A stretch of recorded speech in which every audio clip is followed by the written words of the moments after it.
So biochar is a really fascinating case study in that context. So let's talk about it.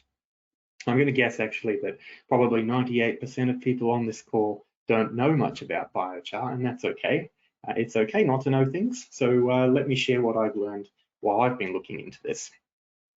So you may have heard of peak oil, but have you heard of peak soil?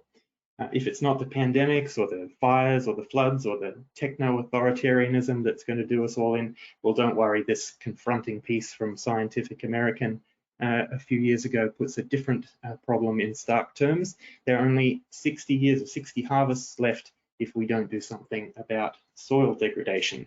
So this is where biochar comes in, and I've found a little 1-minute video just to explain what it's about and how biochar can help. In Brazil's central Amazonian basin, scientists have studied how these farmers, for thousands of years, have created rich soils to support microbial life and improve their crop yields. Their secret is a principle called terra preta. It uses pyrolysis to create a charcoal-like substance that greatly increases a soil's resilience.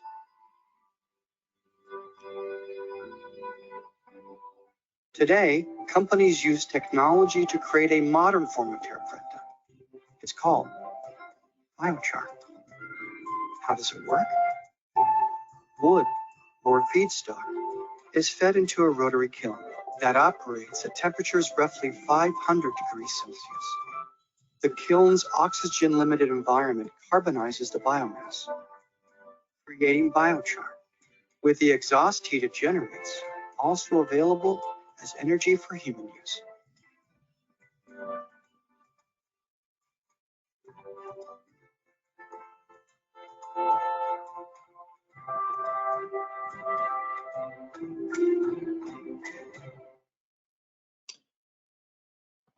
So biochar seems to be talked about as one of the more promising parts of a suite of what are being called negative emissions technologies. There seems to be consensus that we're not going to be able to meet our international 2050 carbon reduction targets alone without the help of one or more of these negative emissions technologies. So there's understandably a lot of interest and excitement and urgency with something like biochar.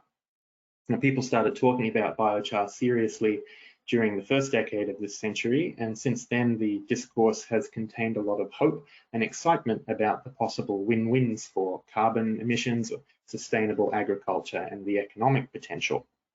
But equally, there's been pushback and skepticism and even cynicism about greenwashing and taking attention away from the real battle against emissions, displacing local farmers through land grabs to produce biochar, and some of the bureaucratic silliness that can result in short-term paper gains, but long-term planet pains, perhaps. And it's interesting to see this ambivalence reflected in comments from key environmental opinion makers like George Monibot and James Lovelock and Bill McKibben, who disagree over the potential and place of biochar, but all seem to recommend the need for a cautious, evidence-based approach before rushing in based on hype or hope. And I think Bill McKibben puts this warning really nicely here. So you'll notice these comments are all from around 10 years ago, after the first wave of biochar excitement took off. So the obvious question is, well, what's happened in biochar since then? So